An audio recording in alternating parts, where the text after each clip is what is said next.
It's another Saturday, and welcome to the Jazz Mental channel here on YouTube. My name is Paul Toby. Thanks for joining me for another one of these live streams. Without you, none of it would be possible. So thanks for showing up. For those of you that are here early, just a quick shout out to Peter from Italy, Sergio from not too far away in Toronto, where I used to live for most of the last 13 years. Dundee from Massachusetts, Jean-Pierre from France, bienvenue. Allison from North Carolina Beach, I guess that's what that is. And for those of you that are waiting in the wings and are not on chat yet, thanks for being here. Today is all about the music of Chick Corea. And of course, Chick's been gone for a little while now, and he is sorely missed in the musical community. But I wanted to kind of take a look at his Latin stuff and see if we can't pull a few ideas from his music. Specifically, I'm going to share with you some sheet music called Armando's Rhumba, which he played originally with the band, and then he did a solo piano version on an album called, I think it was called Expressions. And I really dug that solo piano version. So that's kind of where the inspiration for today came from. Let's get some sound check stuff out of the way. I rely on you to let me know how we're doing. We've had a couple of hiccups with sound checks. Not last week, but the week before. So let's just give me some feedback on my vocal mic, and I'll just play a couple of chords here on the piano.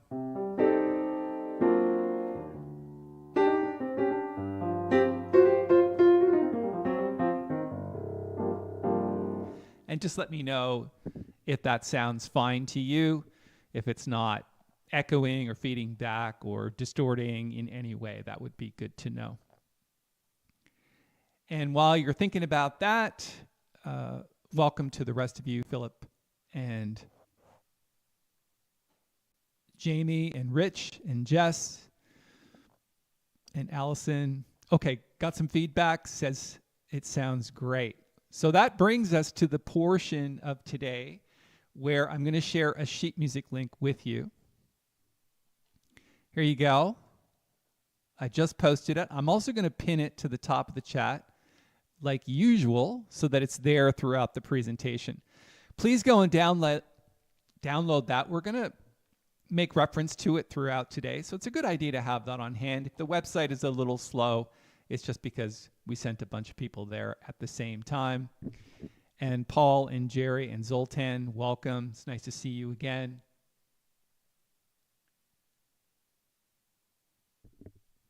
I'm going to play, and I want you to listen for a couple of things. So first of all, let me just kind of throw the sheet music up on the screen here just for a moment and scroll up to the top. So you can see there's a lot of like unison lines happening.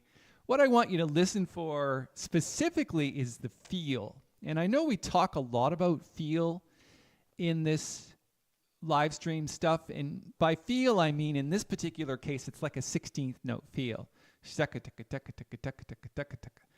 And just get into the music from a Latin standpoint. Now, Latin jazz and traditional jazz, they're pretty much intertwined. They cross over quite a lot. And I think Chick Corea was just one of those pianists who had a real handle on that intersection. And so listen to the feel, but also some of the basically minor feel of Chick Corea's playing, the minor sound that comes out from a Latin perspective. Really, the chord changes are fairly simple. One of the things I'm going to talk about today is how to memorize this chord progression, because at the onset, it might seem a little complicated, but it's actually quite simple if you think about it in the terms that I'm about to share with you. So let's listen to the tune. I'll play a little bit of an introduction. I'll play the head, some soloing, and we'll get back to you. So I'm going to shut the piano or the vocal mic off just so there's no feedback. And let me play. Go grab the sheet music while I'm doing this, and we'll see you shortly.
Hey, Jerry, I'm glad you got your download and that it's working fine. Great feedback today. Thank you so much for sharing your ears and keeping your ears open and hearing all of the technical stuff that's going on. So I appreciate that. All right.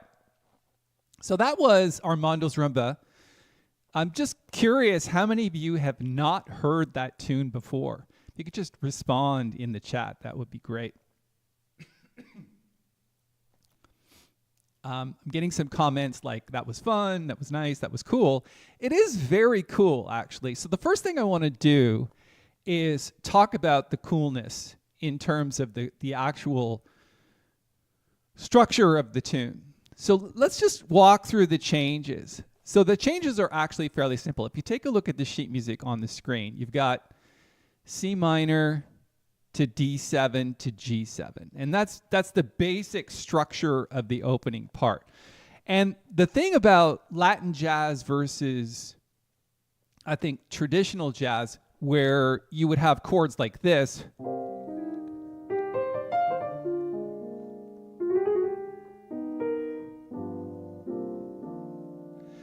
little richer, I think the Latin jazz is more triadic in nature. For example, just a straight C minor chord with a lot of focus on the chord tones. So in this particular case, 1 flat 3 and 5 to the 3rd of D7 to the 7th of G7. So if you actually follow that chord progression down, it's G to D to F sharp, to F, to E, to C minor, and the E flat.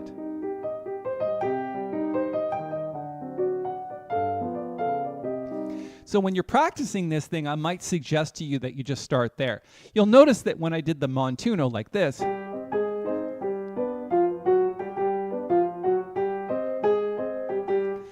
that's a typical montuno for this style of tune.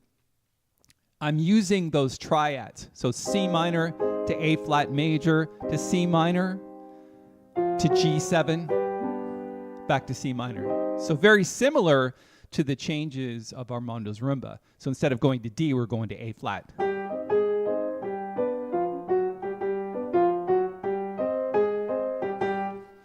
And we have talked about that left-hand bass line before.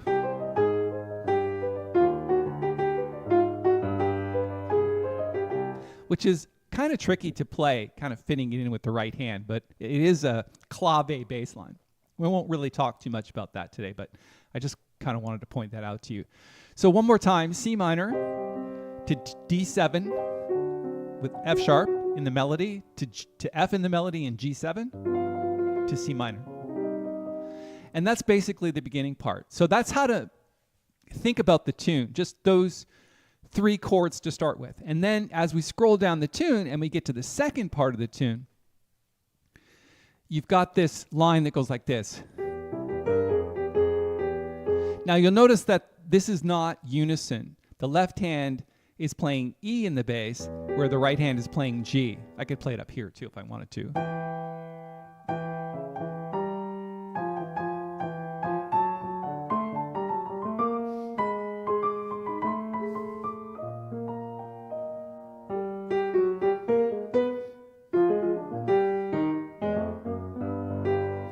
So how do you memorize that section? Well, the first thing is C7 to F minor. So, and it comes up to the F from this E natural. So C to E natural to F. It's like E natural is like a passing note, but it's also on the C7 chord, it's a chord tone. So again, just C7 straight, no alterations. It's not like a C7 sharp 11 chord or anything. It's just straight C7 to F minor. And then everything else from that point is up a half step. So then it's D to G with an F over bass. So D7 over F sharp to G minor, and then it's, I would say, A flat diminished to F over A to B flat 7, and then to E flat. And then getting back to C minor is just a D7, a G7 chord. So one more time, we're going C7, passing note to F minor, D7 to G minor, and then this one is A flat diminished 7th to F7 over A,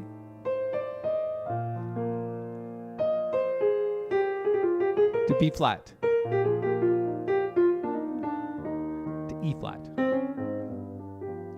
So from the beginning, C minor, D7, G7.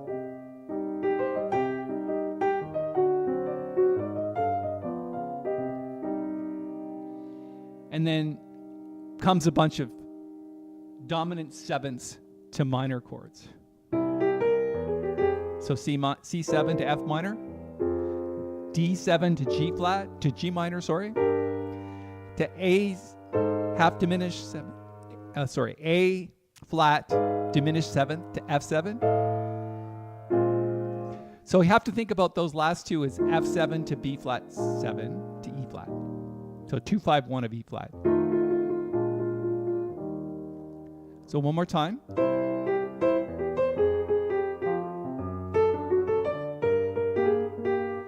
Actually, A natural would work better there.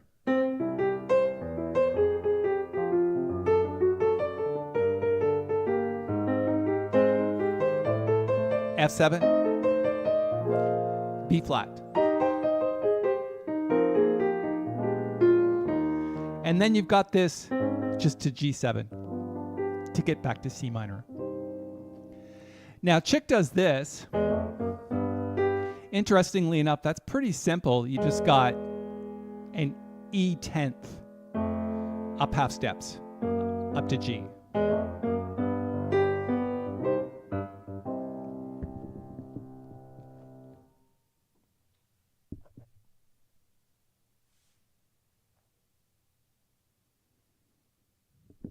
Thank you for the comments. I appreciate it. If there's any questions about what we're talking about here specifically, please go ahead and ask those questions. I love questions, and I'm certainly not just giving you what I think and feel, which of course I am, but I'm always looking for some questions that cover where you're missing maybe some information. So please go ahead and ask those questions. I'll just keep going in the meantime. Now, in terms of the rhythm, so that's really the best way to memorize the chord changes. Just really think about the chords. Try not to get too bogged down in the melody at this point, because the melody is all written out for you. Yeah.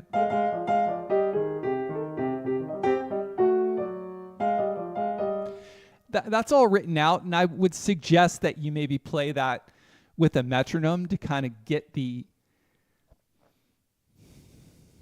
I guess, the core groove of that into your soul a bit.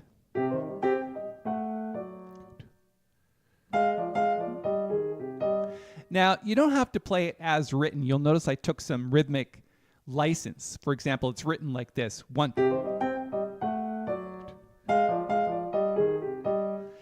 I sometimes play it like this.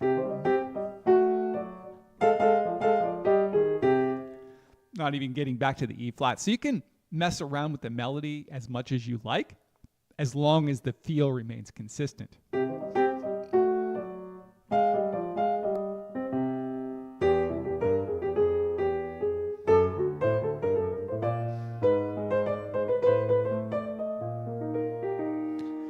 And then if we scroll down, you got to catch this bit, which I think is nice. So bar 21, which is right here.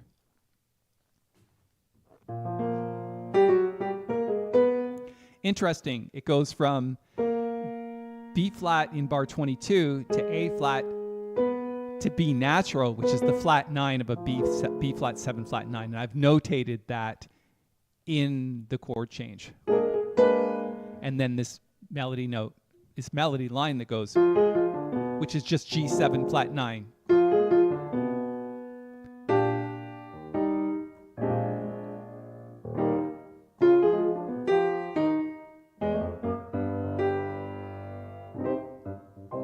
Okay?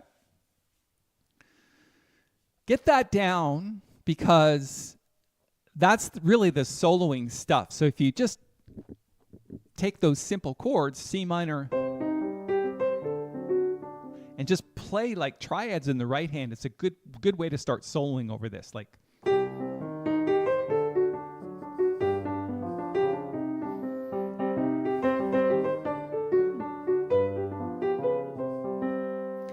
sounds actually pretty good if you just play triads or arpeggios, right?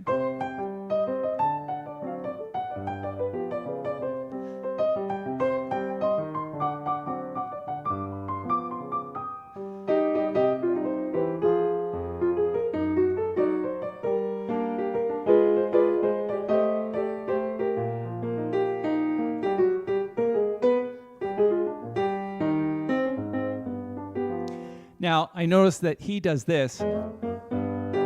I do this sometimes. Where did that come from? So we're not going from the E up to the G. We're just staying on G and playing a G7 with a sharp 5. Right? Where did that come from? That came from his Expressions album. That's the way he improvised on the tune. He would have this little lick, which I thought was nice. And I played that off the beginning too when we did the introduction.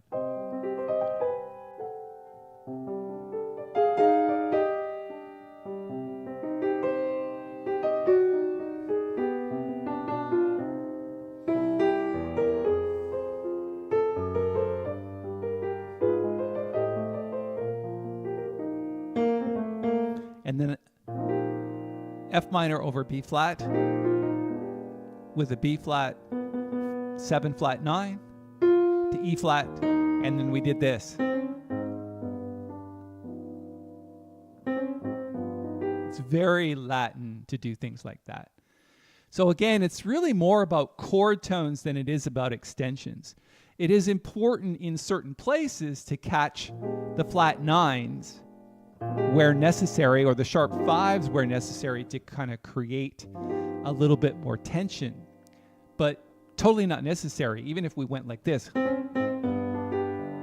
it's still a G triad. It doesn't sound too bad. Adding this adds a little bit of flavor. It's also the flat 3 of C minor.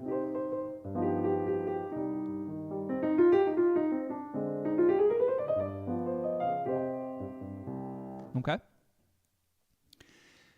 I'm not going to talk too much about this line here. It's just a unison line that he plays, that the band played on the original tune. Gotta get it right though.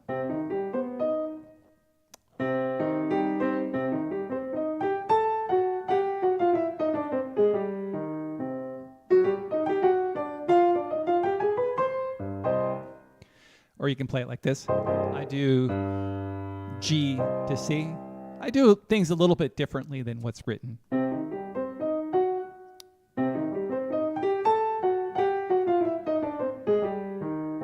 Got to get your fingerings to work on that.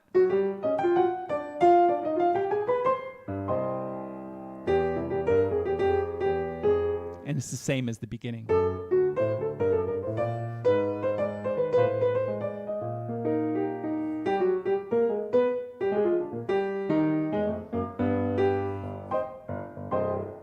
Okay.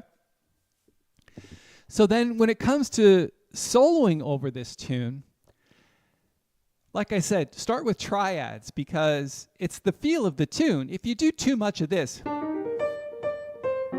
it sounds too much like swing, right?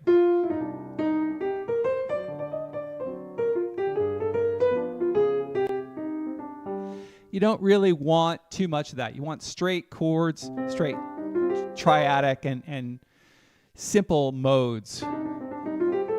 No bebop scales here. You could play a bebop scale, it would sound like this.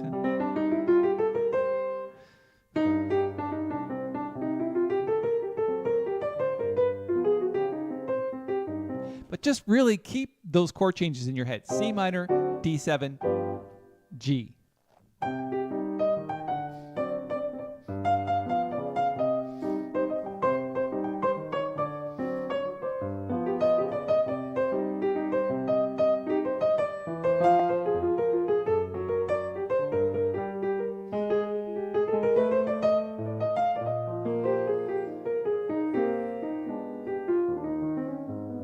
So the left hand's role in this is really to play the solid kind of bass line, which I think is important to cover. So think about tenths in the left hand.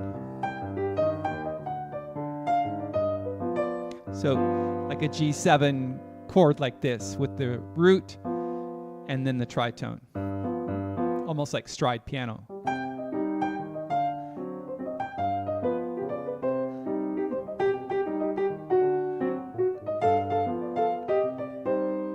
And then when you're coming up, keep that bass line coming up because up in the left hand, because it's important to get that semitones ascending. To play octaves in the left hand, you could.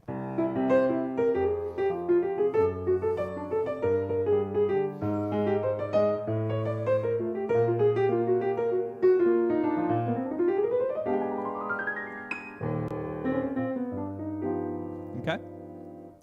And then in between your soloing, play this line or this one. It's something that Chick does, which I find very interesting. Rather than soloing over that section, he just reminds us where we are in the tune.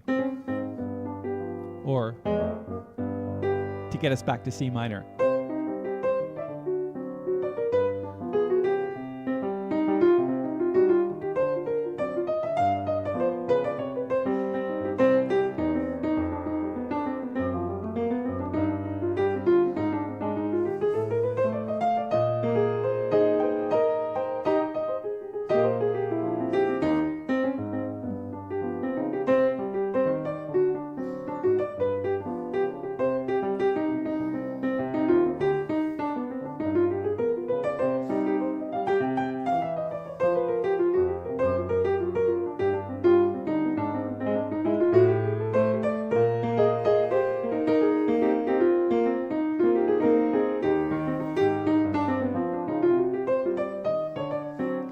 Okay? It's a lot of fun, actually, because the chord changes are not that difficult.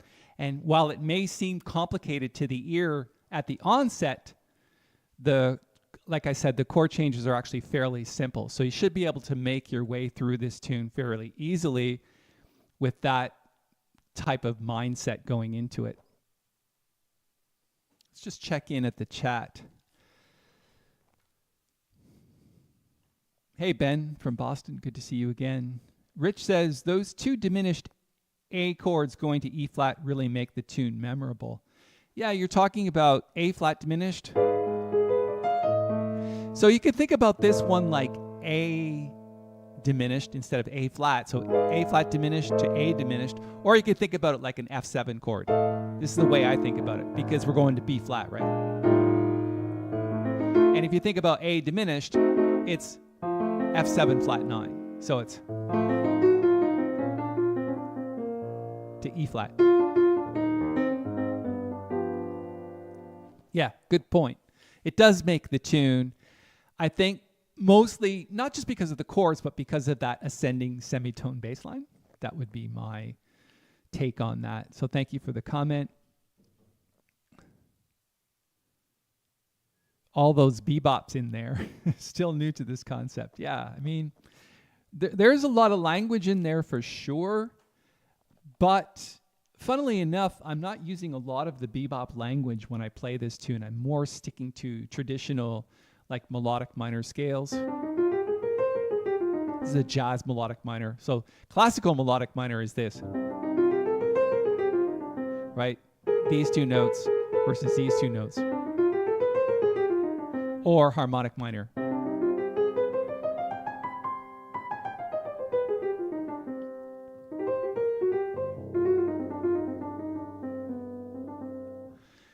And I'm not really thinking bebop at all in this tune. You really, with Latin jazz, you really have to think about it in terms of the style of the music. It's really based in minor.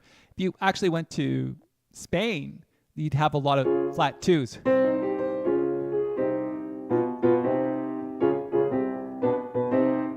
That kind of thing. Chick was a little more progressive than that. Went to D7 instead of D flat.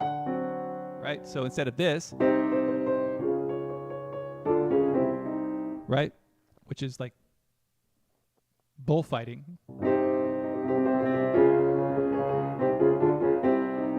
Right?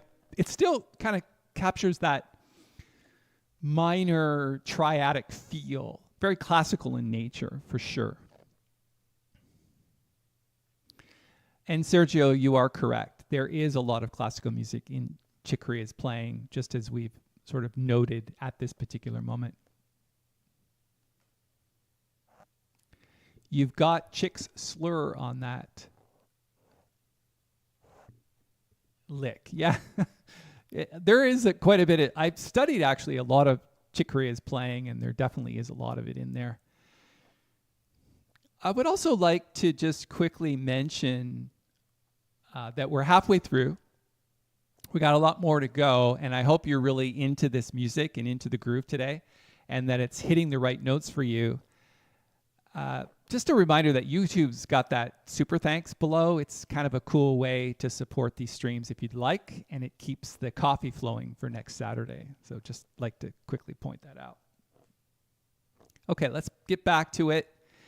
And we're talking about now the feel. So I'm going to get into this, and then I'll get back to a couple of the questions.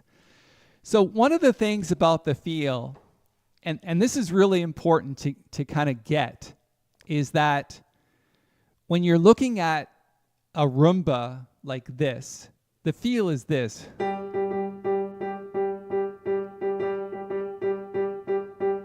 So everything other than everything is off the beat.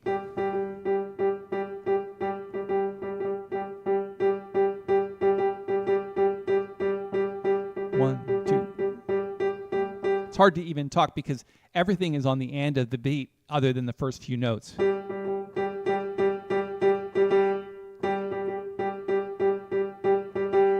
Right until the last eighth note, which is the and of 4, and then it gets back to 1. So you hit on 1, and then everything else is on the offbeat.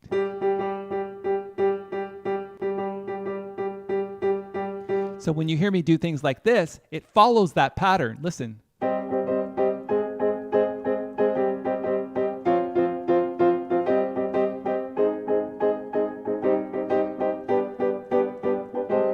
And then you do things like this. It's the same beat, the same feel, and the same actual rhythm. The reason why it sounds cool is because you're alternating from the outside to in.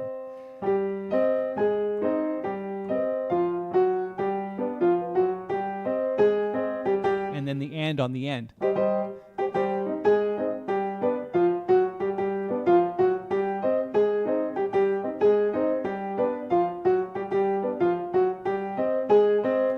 And then you've got that clave bass note.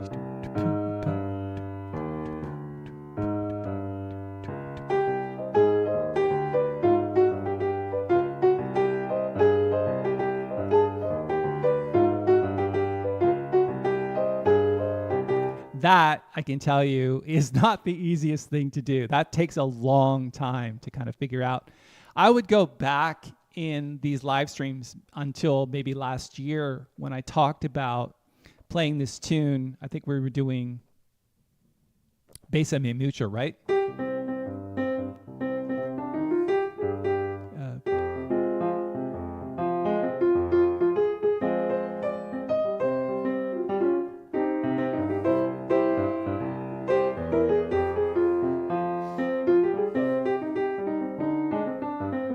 There's that C minor to D7 to G7 to C, again, in that tune as well. So it's very prevalent in this style of music. So go check that live stream out where I talk a lot about this montuno. And then you just arpeggiate it, right?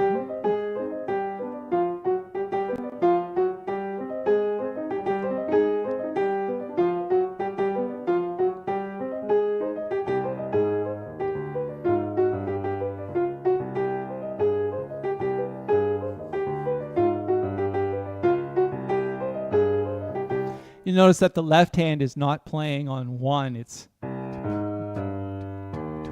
playing on the and of the beat before one. So you kind of have to line up the right hand with that.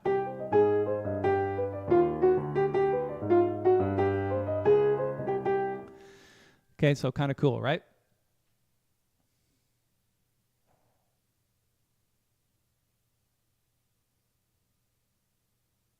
Just reading comments. Armando Corea was a great trumpet player. I did not know that. It's funny. I did not know that. How do I know that? I served in the U.S. Air Force with Chick's cousin. Oh, well, there you go. Thanks for sharing, Ben. I appreciate that. Jamie says, does that rhythm fit, or is it similar to Cuban soul or salsa? Yeah, it's kind of like salsa, really. And it does fit in the 2-3 or 3-2 clave. Yeah, that's a good question. You might want to ask AI about that because I'm not sure of the answer. That's a language I don't speak very well.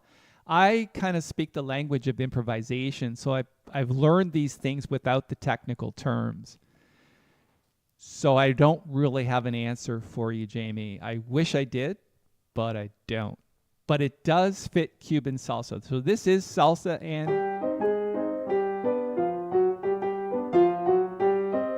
definitely salsa because you've got that clave bass line. What's called a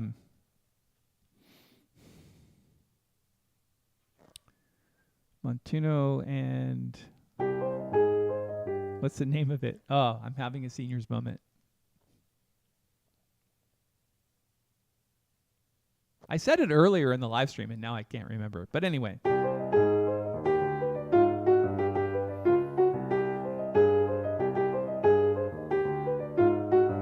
Tumbao. Tumbao, I think. Tumbao, yeah. So this is a tumbao bass line.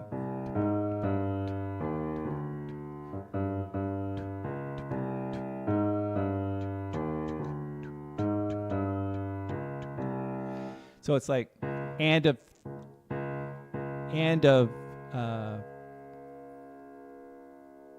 3 and then the end of 4.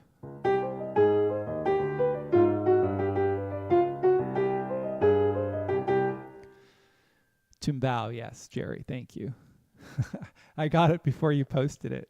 Because, you're posting things like 15 seconds or 20 seconds after I asked the question, and it eventually came to me. I think you did that like last week too, where you kind of said something when it came to me just seconds before. So but I appreciate you trying to help me out. I really do. Thank you. Okay, so now that we've got that rhythm out of the way, right?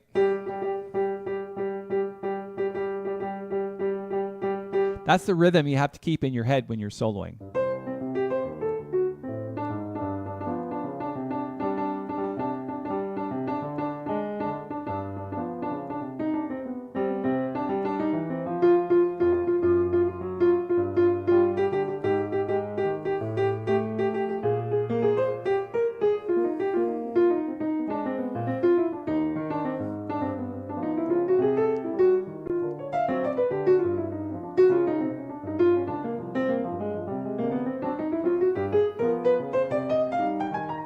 Notice the offbeats right there.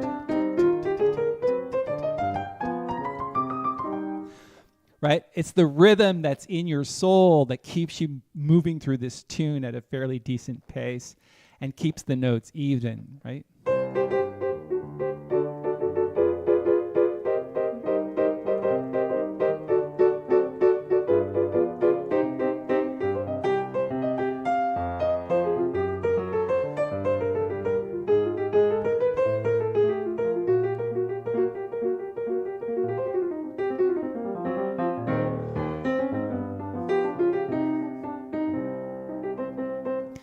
Okay.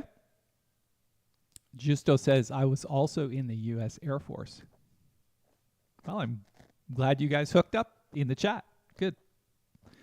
And just a quick shout out to Justo and Jerry and Amoti and the rest of the gang from our private masterclasses who spent some time with me this past Wednesday. I had a great time in that session, so thanks for hanging out with me.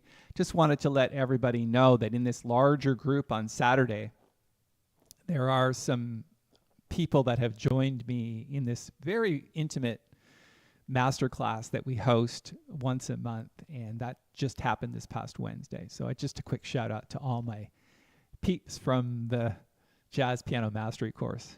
Really great you're here. Amodi says, honesty and transparency. Yeah, I mean, I don't know. I appreciate the comment. Transparent, yes. Why? Why am I so transparent? And I think I should point out that I'm very open with my information. I don't hold anything back, and I don't keep things to myself. That's because I had a mentor once. His name was Harbecker. And I really struggled a lot in many ways, not just emotionally and physically, but I struggled financially for much of my life because a lot of musicians make this sort of vow of, I mean, you've all heard the term starving jazz musician or starving artist. We kind of wore that with pride. And so for much of my life, I struggled financially. And I came across a group of people that I ended up taking some courses with. And one of the things that they told me, and what Harv told me, was he said, if you help enough people get what they want, which is in this case you, then I can have what I want. Now, it's not something that originated with Harbecker. I'm pretty sure that Tremendous Jones or there's other people that have said that over the years. But I think it kind of holds true. And that's why I'm very open with my information, because my philosophy is if I can help you get what you want, enough of you get what you want, then I can kind of get what I want. So I've actually done much better financially in the latter part of my life because of that advice. And when you're not struggling with money, it kind of makes other things better as well, because you're not worried all the time like I used to be. And so I'm very open with my information, and that's because they also said that I have a duty and a responsibility to share my experience with others.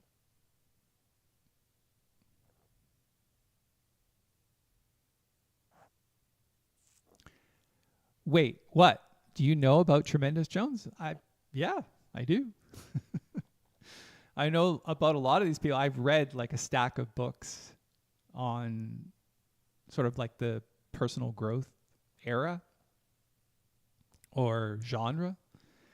And that's kind of where I like to help as much as I can, because I think it's important to do that for my own success as well as yours. Okay, let's get back to some music here, and let's stop talking about life philosophy, because music is just as important as all of that, in my opinion. I think the two really work together hand in hand. I did want to talk about this ending a little bit. Ben says that's gospel. It is gospel, actually. Good point. When you get to this end part, it's like last few bars.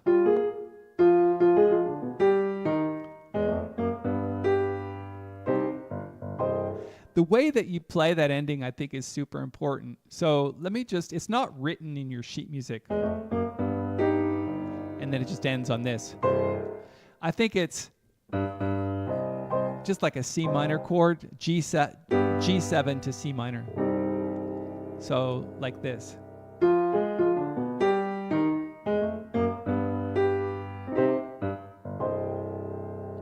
One and da da da da da da da da da da. Right? It's kind of keeping that clave going, that Rhumba and salsa clave.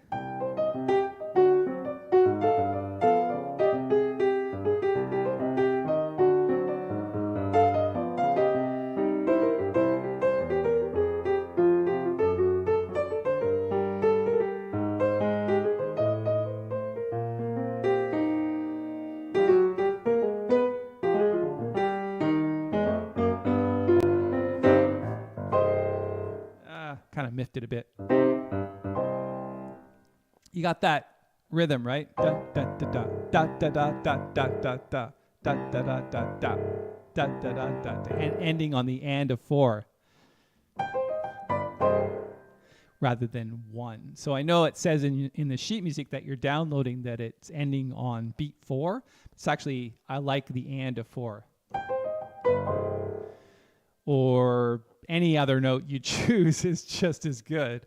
It's really jazz, so it's definitely open to interpretation and your own personal look at it.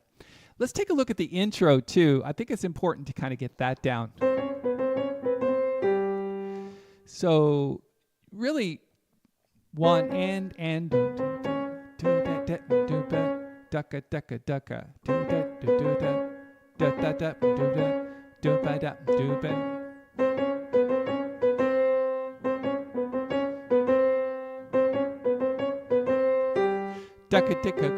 Right? 3/8 notes together.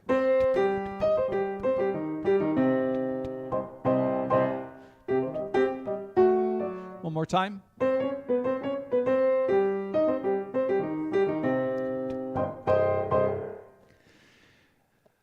There's not a lot of accents and stuff written in this. It's just I wrote out it as quickly as I could, and I forgot to include some of the accents, but definitely that last 8th note of this bar, this one right here on the end of 2, if I can highlight it, that one there, definitely deserves to be shorter for sure.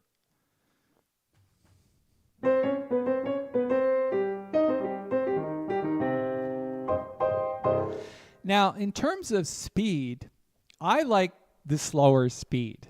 Now, I know that Chick in the band play it super fast like this.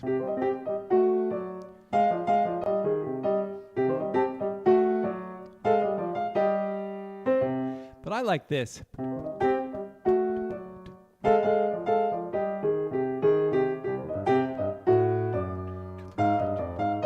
4, 1, 2, 3, 4.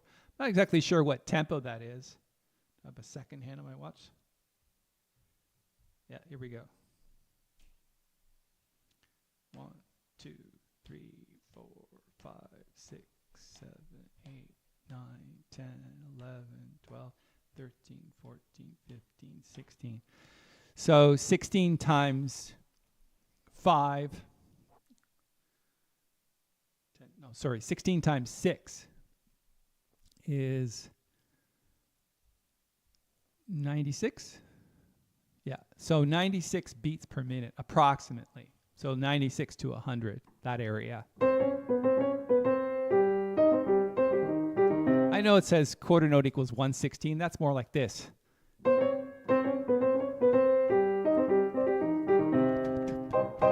It's also much harder to play it at that speed.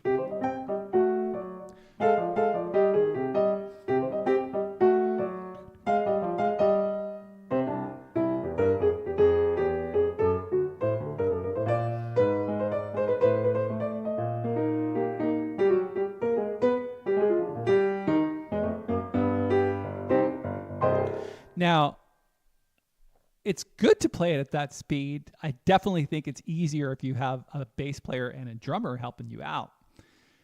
That's kind of why, as solo piano, I think it grooves a little bit more at this speed.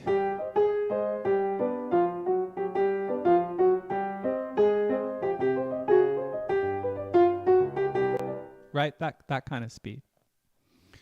So it's up to you how you want to interpret that. I do think that obviously the faster you play it, the harder it's going to be. So get it under your fingers before you try to tackle it at the faster speed.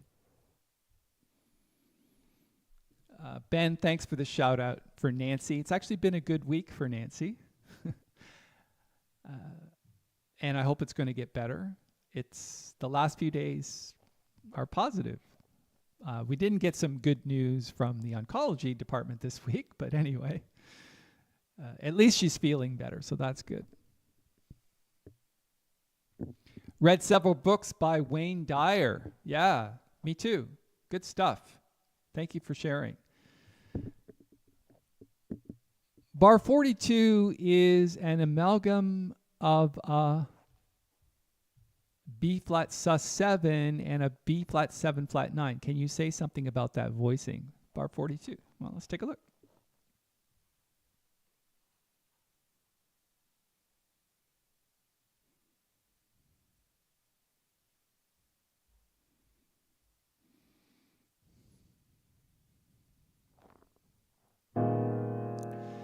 Yeah, so this voicing in the left hand is definitely got a fourth in it. Now, you don't necessarily have to play it like that, but if we did, that's a Chick Corea voicing, which is kind of unusual. It's rare to see, like usually it's a voicing like this, like A flat over B flat when you're talking about a sus chord. But for Chick to do that, play this fourth, and then with a flat 9, it's a very unusual voicing, but it does sound kind of cool.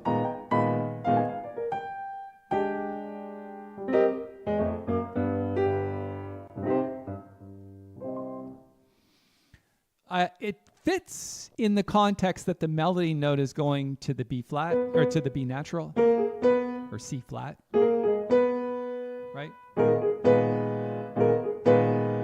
But Chick obviously was very known for these chordal voicings. So for him to have this voicing in the left hand with a flat 9 is not unusual for him.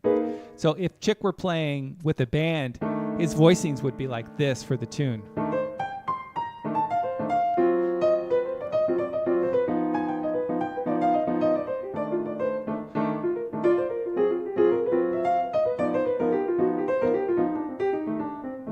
Right? A lot of this kind of chordal voicings.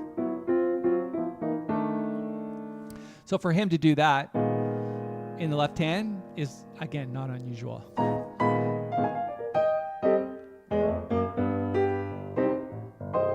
Okay? So use it. I mean, obviously that's not something that I would think of doing and probably have never done, but it does sound and work. It does sound good and work in this context. Jerry, I hope that helps you with that explanation.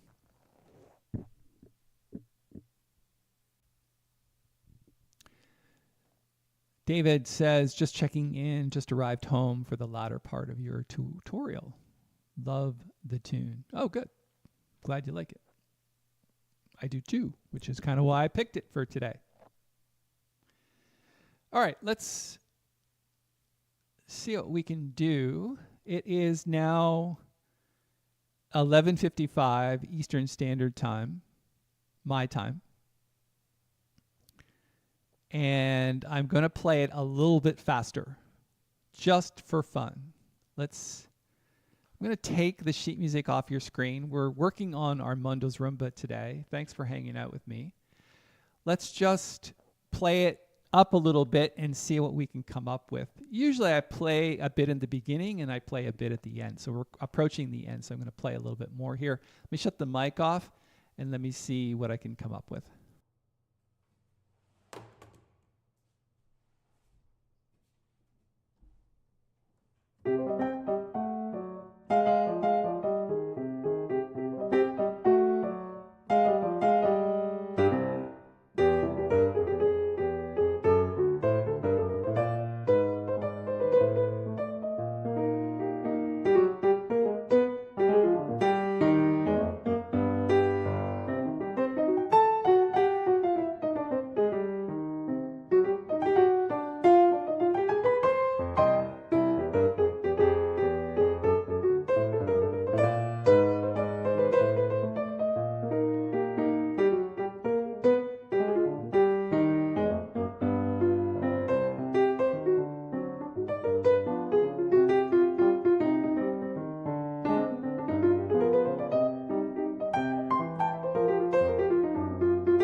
So what I did there was I actually played that voicing, which is definitely part of his arrangement. It does sound good in that context, right?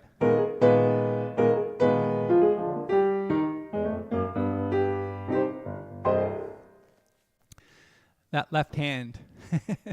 Wow. You know, the thing about the left hand, to me, the left hand is a natural part of the rhythm. So, right, just playing chords, but playing them in the style of the tune, right?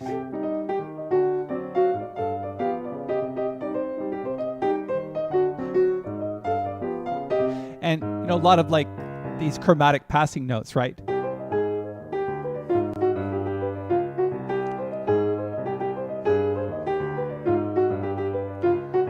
So it kind of comes from that sort of clave beat. And that's, for me, at this point in my musical journey, pretty natural, actually, to kind of have that feel, because I've been playing this sort of Latin jazz for a long time. So thanks for pointing that out, Amodi. And Jerry says, not to mention the right hand. You know, the right hand, I think, is, if you're not left-handed, of course, but the right hand tends to be fairly easy for most people. It just comes from the scales, right? And understanding the natural flow of where the thumb comes underneath, right?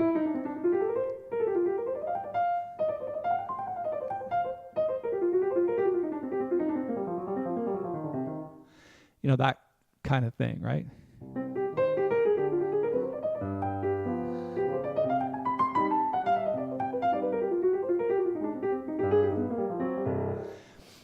I don't know. I think it's important to kind of flex your fingers a little bit in that style to kind of get that right hand opened up. The tighter your arms are in here, the less your fingers are going to be able to flow. The other thing that I should point out, by the way, is that your fingers should not be like this. Like classical players play very much like this.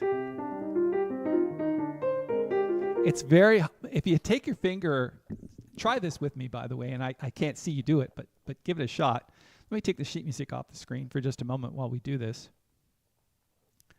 Just so we're having a moment. If you do this with your fingers, right? Try to move them like a piano player with your fingers curled, just like this. And then move them when they're straight. Which one's easier? Like, it's way easier to do this than it is to do this. Your fingers, you'll notice that in this part of the hand here, these two, the knuckle and this part, move a lot freer if your fingers are more flat. Versus this, I can't even play like that. It's so hard, right? With your fingers curled. It's a very kind of like, I know our piano teachers taught us that when we were young, but I learned from the Musicians Clinics of Canada when I blew my arms out that that's actually not a good idea. So it took me a long time to get rid of that bad habit. So it's definitely easier to do this than it is to do this. So if you want to play super fast, keep your fingers more flat and flowing, and don't feel the tightness in your arms and your shoulders. Actually, it stems right from your hips. So if you're like rocking back and forth at the piano, one foot is underneath the piano bench and one is on the pedal, and you're kind of like, you've got this position and your fingers are flat, you're gonna go a lot faster.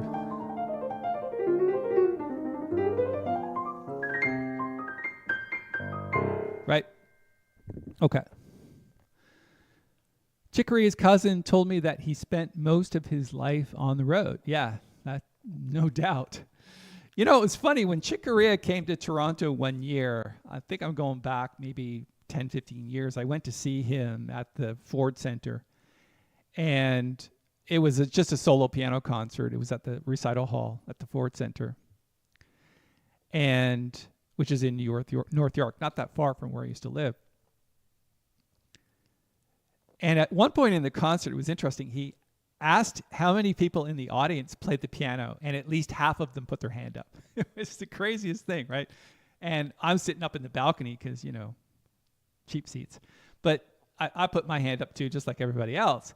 And then he picked somebody. He's like, who would like to come up here and play with me? And he picked somebody from the audience to come up and play.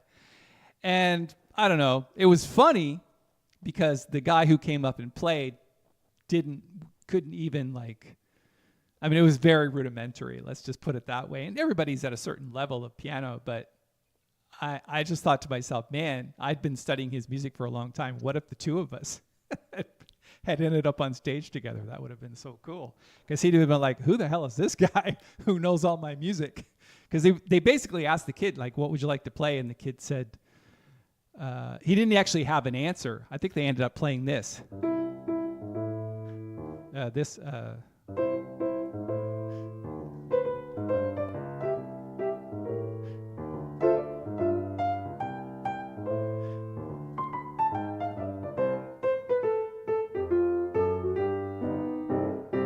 It's like, okay, it was funny and everything, but the kid didn't know any jazz standards or anything. So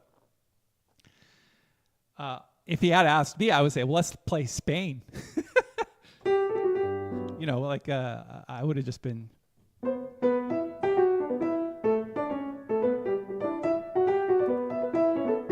whatever it is. And I think it would have been a lot more fun for me anyway. I'm not sure it would have been fun for the audience, but it was definitely more fun for me.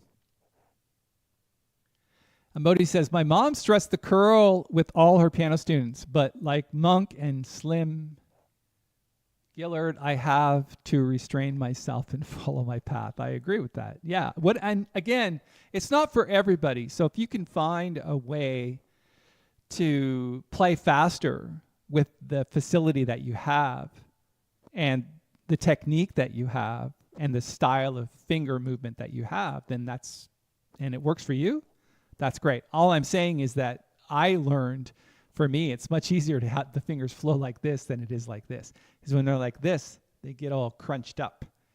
And so, yeah, there you go.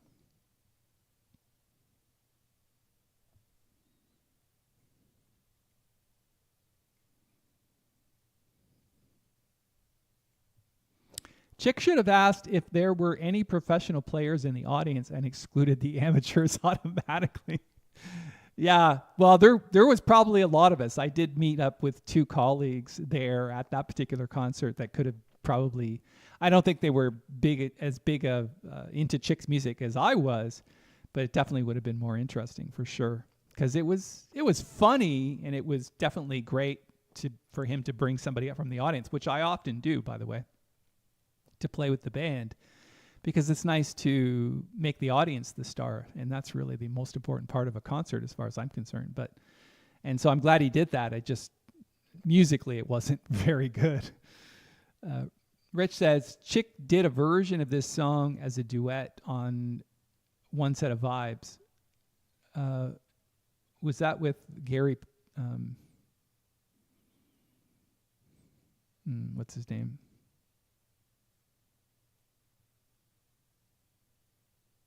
Oh, man, I'm totally having seniors moments today. My memory of musicians' names is getting lost over the years.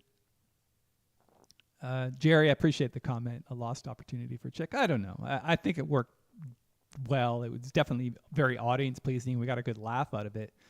But he definitely buried the kid alive on stage because, the kid was playing with one hand up here on the piano and it was kind of boring, but whatever.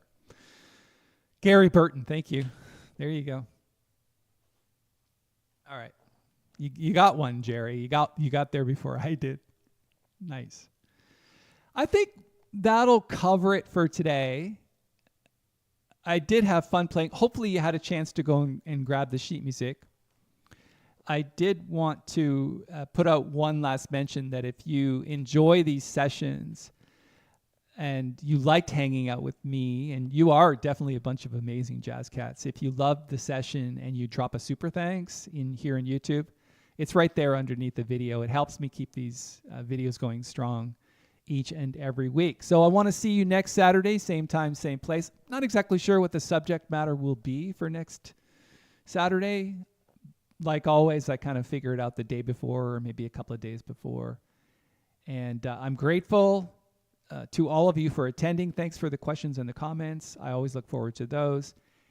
And just to reinforce the schedule, next Saturday, 11 a.m. Eastern Standard Time is our usual time, and we are sticking to that as well.